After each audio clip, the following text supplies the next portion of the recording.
For decades, Sherman Park was a neighborhood where lots of people could walk to a job good enough to support a family. The struggle now is to bring the jobs back and bring back that quality of life. Our Casey Geraldo shows us how one neighborhood group is working to make that happen.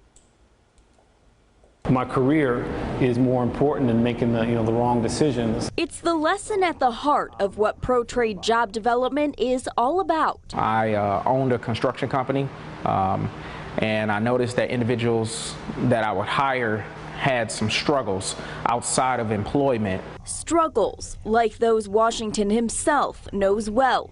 Struggles many people in Sherman Park have experienced. My GPA was 0.8.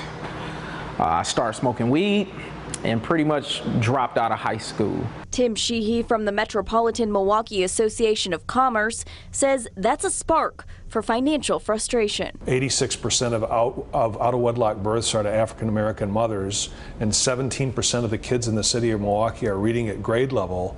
You have the fuel for a fire like this. Washington explains his father wasn't around, and his mother worked all the time supporting his family. So it left me to roam the streets. We just got into trouble because we weren't involved in too much. To date, Washington's pro-trade groups have helped 200 young men and women in Milwaukee become better employees. Having the integrity to say no or something's wrong. Building character and a respect for the city that built them. We feel we tore up the city and it's our job to build it back up. That's the key, according to Sheehy, in the aftermath of burned down buildings and looted businesses. People aren't connected to the economy, and when they're not connected to the economy, they don't participate as citizens. So what Washington and his instructors teach, the lifelong skills they build. You have to be that person that steps up and have that high level of integrity. May provide the answer. What do you do for a young 19-year-old living in the Sherman Park neighborhood who has a high school degree or doesn't have a high school degree?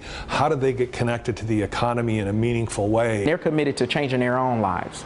That's part of that integrity. Sheehy says it's the long game. There aren't short answers. Both men feel job creation programs have to be measured by how many people end up in meaningful careers. So that they can pridefully say, I'm working and I'm taking care of my family. In Milwaukee, Casey Geraldo for the Now Milwaukee. Casey, thanks. Washington says competition for jobs and transportation issues are still obstacles for a lot of people looking for work. He says if resources get in the right hands to provide training and to get people hired, busy hands will eventually keep people out of trouble.